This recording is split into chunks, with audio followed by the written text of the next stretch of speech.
A continuación, Impacto Ambiental.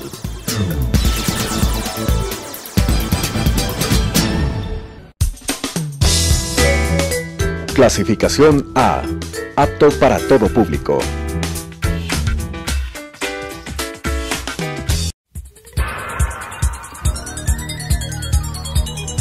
Las opiniones vertidas en este espacio por la producción y dirección del programa son de exclusiva responsabilidad de sus autores y de quienes intervienen en ellos.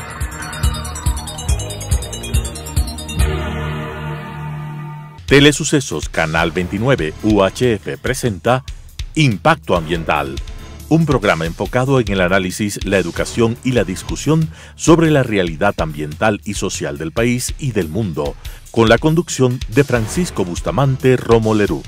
Impacto Ambiental. Amigos y amigas de Telesucesos, ¿cómo están? Bienvenidos a un nuevo programa de Impacto Ambiental.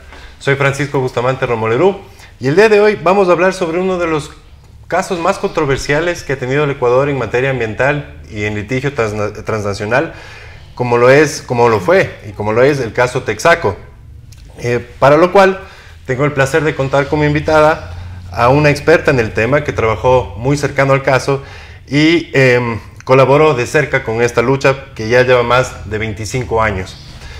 Pero como siempre, antes de presentar a la invitada del día de hoy, quiero agradecer a Think Green y sus productos 100% biodegradables por hacer posible la realización de este espacio.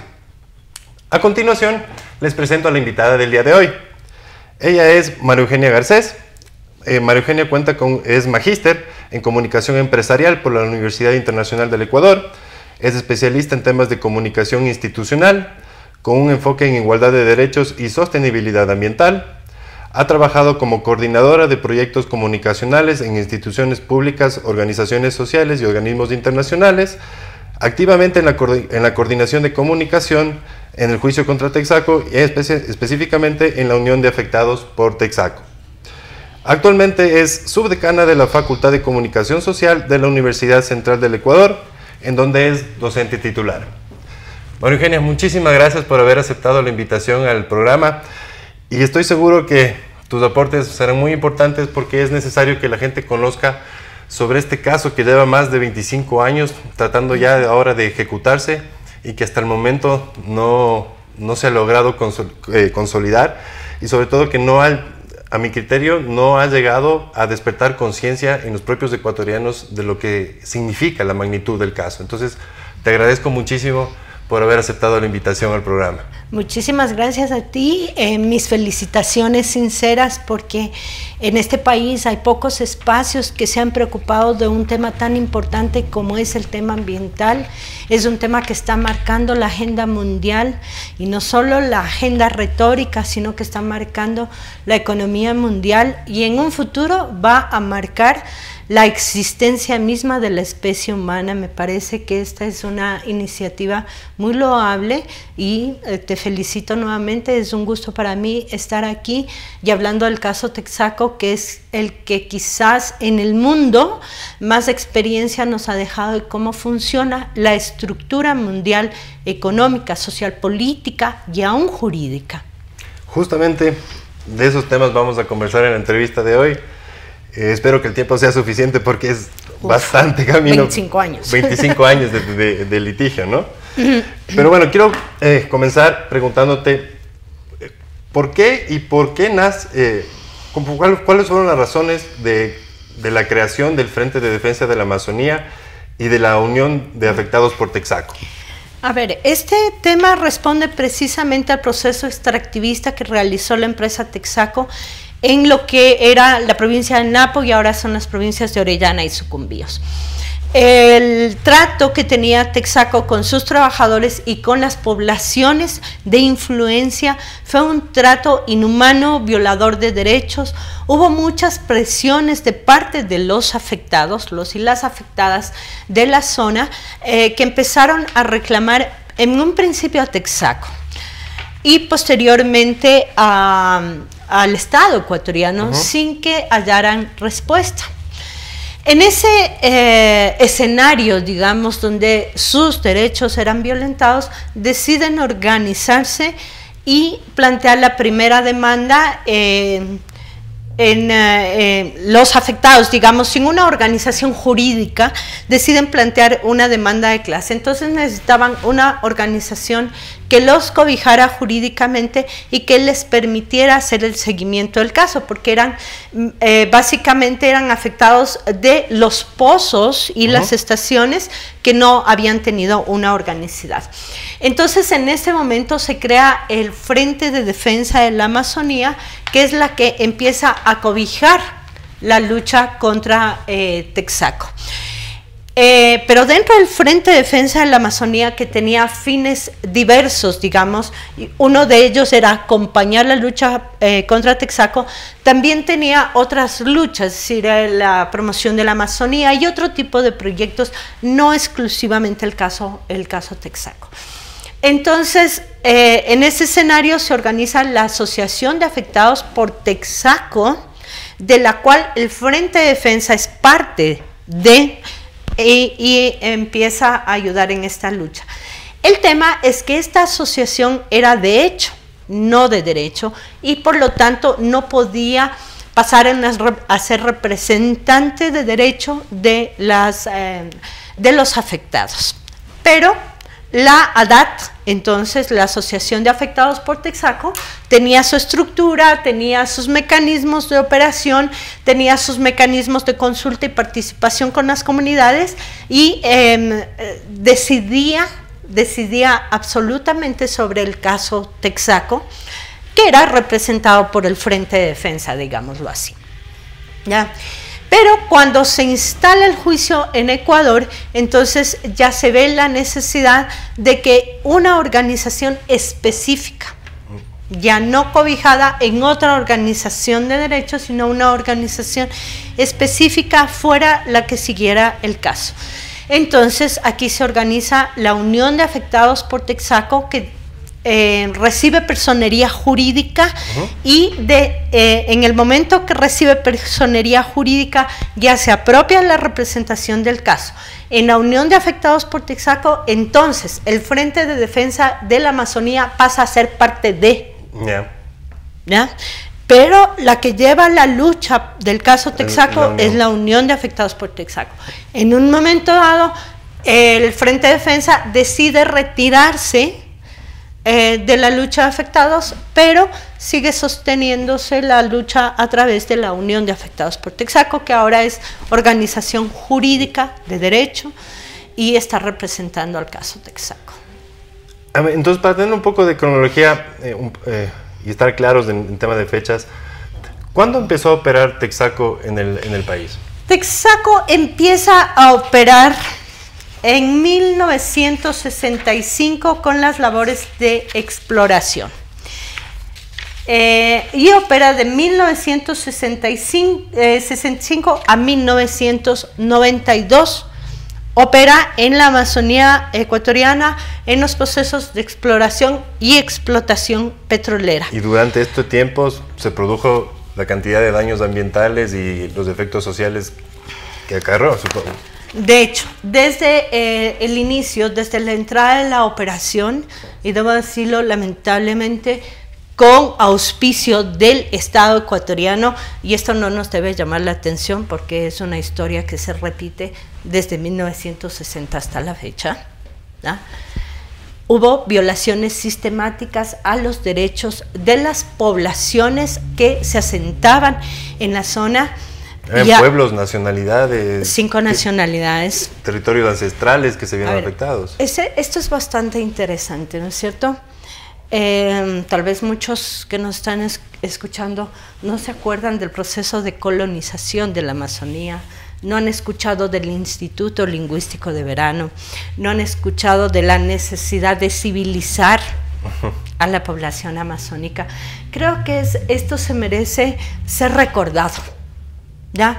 Porque es aquí donde empiezan todos estos procesos civilizatorios, como los conocemos ahora, no son más que una suerte de violaciones de derechos humanos, y ahora que se habla de los derechos de la naturaleza, entendemos mucho mejor las múltiples violaciones que hubo más allá de los derechos humanos. Entonces, cuando viene el Instituto Lingüístico de Verano a civilizar a los aucas, fue la entrada para asentar a las poblaciones indígenas que defendían sus territorios y que pudieran ingresar las petroleras, porque ya se tenían los mapas petroleros, ya estaban hechos los estudios, había la necesidad de civilizar, de permitir esa entrada. Instituto Lingüístico de Verano. La famosa reforma agraria, ya la colonización de la Amazonía, era simplemente la posibilidad de permitir la movilidad de mano de obra para la zona petrolera, para la explotación petrolera. Entonces, intervienen, es decir, toda la política estatal se configura en torno a esta posibilidad, y no posibilidad después, ya la realidad de que ingresen petroleras como Texaco. Ya ese momento genera un proceso de tensión porque para el Estado las nacionalidades indígenas no existían. No existían los Siona, los Yecopay, los Guao, los Guarani, no existían los Shuar, Ashuar, los Tetetes y Sanzaguari, que se entiende fueron pueblos que fueron aniquilados, exterminados, que hubo un genocidio, un etnocidio ahí por parte de Texaco, porque son pueblos que desaparecieron. Claro, no se tiene conocimiento. O sea, se tiene el registro histórico y en un momento dado no aparecieron más, entonces se está hablando de etnocidios en la zona. Increíble. ¿Ya?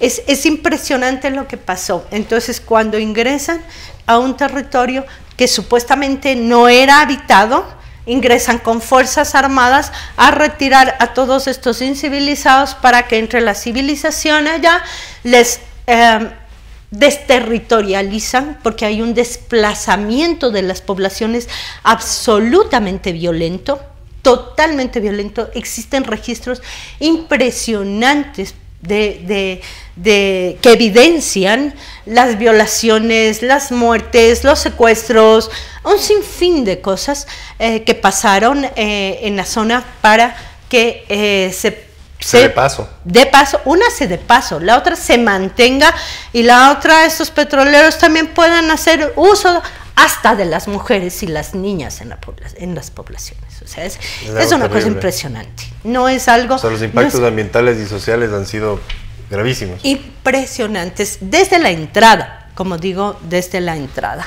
¿no? Entonces, eso ha hecho que... eso hizo que las poblaciones generaran resistencias sin apoyo del Estado, ¿no es cierto? Eso se ve hasta ahora. Que eso se ve hasta ahora, pero cada vez es más difícil estas resistencias, ¿no? Entonces, si contamos desde esas violaciones, nos damos cuenta de lo infame que es este proceso. Ojo, tenemos el caso Texaco, pero vayan a ver lo que pasó en Tundaime. Son dos espejos en distintos periodos históricos, pero son dos espejos en los que debemos ver. Por eso el caso Texaco también es una suerte de enseñanza, de pedagogía de lo que pasa en nuestros países con este tipo de extracciones. Entonces, desde el año 93 es que inicia el juicio como tal, ¿no es cierto? Exactamente, el año 93, después de que ya no hubo respuesta del Estado, se organizan los demandantes en representación de las poblaciones para imponer un juicio, una acción de clase que se llama en Nueva York contra la petrolera Chevron. Entonces el juicio se va bajo este modelo de acción de clase a Nueva York y se litiga en Nueva York prácticamente 10 años. Para decir que a la final los jueces ecuatorianos son los competentes. Miren que es una cosa interesante.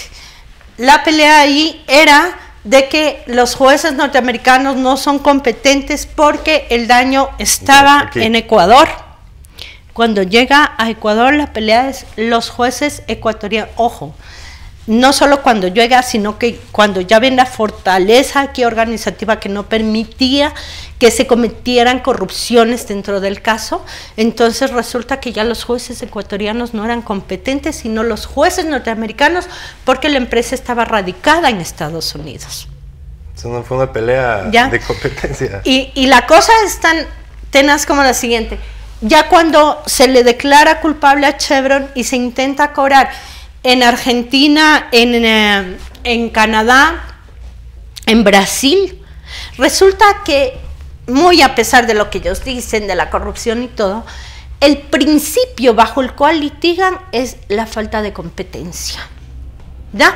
Porque cuando el caso va a Argentina, Chevron Argentina dice lo siguiente: Chevron Argentina no tiene nada que ver con la matriz que está en Estados que Unidos. está en Estados Unidos, por lo tanto no tiene por qué asumir, ¿ya?, la responsabilidad de otra empresa. Lo dice en Canadá, lo dice en Argentina, lo dice en Brasil. Es decir, no es que allá litigó diciendo que no hay daño, que los jueces son corruptos, que los abogados así, que nada.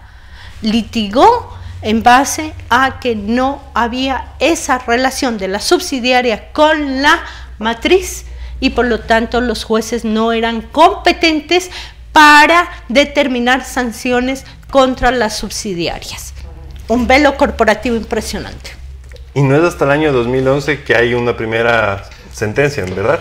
Sí, pues a los 18 años de que se inicia el juicio. Sí, se inicia en 1993 y el 2011, un memorable 14 de febrero del 2011, se da la primera sentencia, la sentencia de primera instancia en la Corte Provincial de Sucumbíos. Claro, la Ley de Gestión Ambiental decía que el presidente de la Corte Provincial era el encargado de... Exacto, era el competente para resolver los temas de daños ambientales. Era el competente, fue la sentencia, una de las sentencias más importantes en temas ambientes. ¿En cuánto se evaluó el daño y se condenó el pago? A ver, porque es una cifra exorbitante, ¿no? Es menor a lo que debería ser. Están los estudios hechos. Yo tengo aquí justamente el monto de la sentencia. Ya supera los 8.000 millones de dólares. Ya. ¿Ya? Es lo que dijo el juez. Es lo que dijo el juez. Esto es lo que establece el juez. Pero el juez en primera instancia le dice en su sentencia que Chevron deberá pedir disculpas públicas en un lapso determinado y de no hacerlo como sanción punitiva se duplicaría la sentencia. Obviamente Chevron no lo hizo porque era asumir la responsabilidad sobre los daños ambientales y por lo tanto inmediatamente la sentencia subió a más de 16.000 millones de dólares, más costes judiciales, ¿no? Se duplicó el monto en el 2011. Entonces era una sentencia multimillonaria y la gente dice, 16.000 millones de dólares, uno no sabe ni cómo se escribe. La verdad, uno no sabe ni cómo se escribe, pero los estudios dicen que eso es insuficiente, ni siquiera para remediar una sola área. Por ejemplo, mitigar el daño de las fuentes de agua va a costar mucho más de lo que está contemplado en la sentencia, por una parte. Por otra parte, hay daños irreversibles, claro. Y el tercer elemento es que se han perdido muchas vidas. ¿Cómo cuantificas eso? Que eso no tiene precio. Es decir, los 16.000 millones no alcanzan a cubrir el inmenso daño que provocó Chevron en la Amazonía ecuatoriana. Y este fallo fue apelado ante nuevamente hasta la Corte Provincial, que ratificó, si no tengo... Sí, precisamente, inmediatamente Chevron apeló el fallo y en el 2012, es decir, un año después, la Corte Provincial de Sucumbíos ratifica literalmente el fallo de la primera instancia. Luego presentan casación. La respuesta de Chevron es subirla a la Corte Nacional. ¿Qué hizo la Corte Nacional? En un año un año después de que sube a la Corte Nacional, 2014, da el fallo y en el fallo resuelve ratificar la sentencia, pero retira la sanción punitiva. Es decir, los 8.000 millones de dólares, la duplicación del monto de la sentencia es retirado porque no encuentran argumentos dentro de las normas para que esa sanción se sostenga. Sin embargo, se ratifica la sentencia. ¿Eso qué significa? Que se ratifica la culpabilidad de la petrolera y se ratifica el monto que había establecido las cortes, que habían establecido las cortes anteriores, y que, ojo, responden a todo el proceso técnico de pruebas aportadas dentro del juicio y que permite cuantificar eso. Y esto es importante decirlo. Si nosotros revisamos las pruebas que aporta la propia compañía, ¿no? Las pruebas que aporta la propia compañía determinan en su gran cantidad que hay daño ambiental, ¿no? Y que, exacto, ellos mismos aportan las pruebas para decir si somos culpables. Quisieron ocultarla con 1000 artimañas, pero lo cierto es que los datos técnicos están, las pruebas aportadas por ellos están, ¿no? Y sus propias pruebas dicen que la contaminación supera los máximos tolerables en las leyes ecuatorianas, que ya de por sí son sumamente permisivas.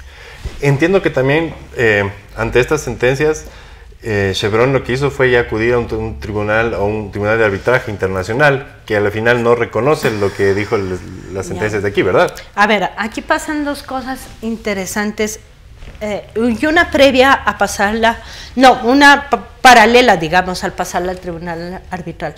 Es que después de la Corte Nacional, Chevron eleva a Corte Constitucional un recurso, ¿no?, aduciendo que se le han violado sus derechos durante el juicio. Y la Corte dio fallo a favor de la gente. Y la Corte Nacional ratifica la sentencia, es decir, determina que el Estado no le ha violado derechos a Chevron. Y yo resalto esto porque ¿en qué cabeza cabe que una empresa que logró demorar 22 años un juicio, 22 años hasta que haya las últimas sentencias, ¿ya?, diga que se le han violado derechos? Claro. O sea, es inaudito. Entiendo. ¿Ya? Pero aquí está, esto es importante de velar porque nos permite entender cómo usan los sistemas jurídicos estas empresas transnacionales. Y ojo, que el caso Texaco es el que más resistencia les ha presentado porque la mayoría terminan en primera instancia. Claro. ¿Ya? Ahora, este tema del tribunal arbitral es otra cosa espeluznante. No sé si ustedes pueden ver aquí, ¿ya?, cómo se da el proceso. Ecuador, en el periodo de 1964 a 1992, en que opera Texaco, no tenía firmado ningún tratado bilateral con Estados Unidos. En 1993, que inicia el juicio, y eso hace que en el mismo año se firme un tratado bilateral de inversiones. En 1993, justo el año en que se firma el juicio. Pero aquí hay una cosa interesante. La desinversión de Chevron en Ecuador es en 1992. Es decir, para 1993 ya no había. Pero aquí hay una cosa muy, muy interesante.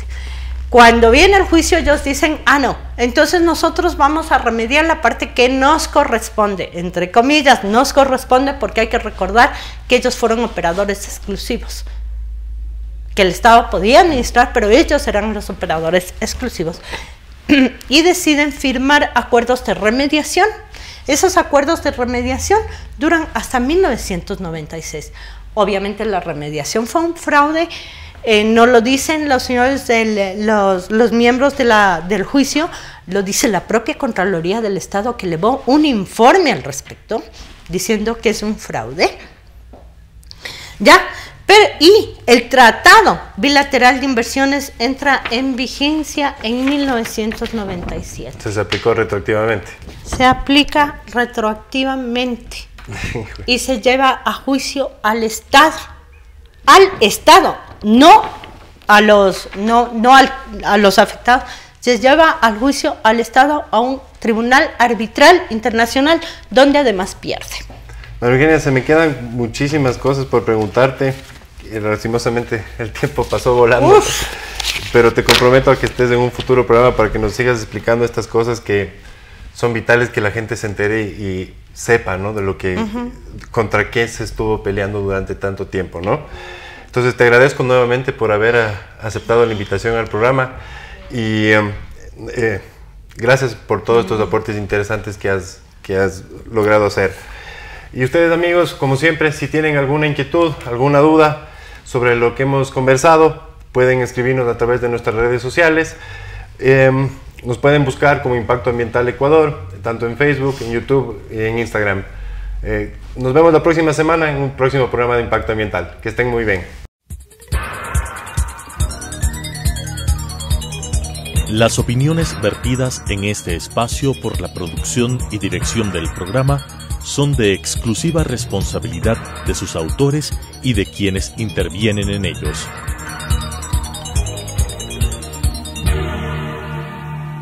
Telesucesos Canal 29 UHF presentó Impacto Ambiental, un programa enfocado en el análisis, la educación y la discusión sobre la realidad ambiental y social del país y del mundo, con la conducción de Francisco Bustamante Romo Lerú. Impacto Ambiental.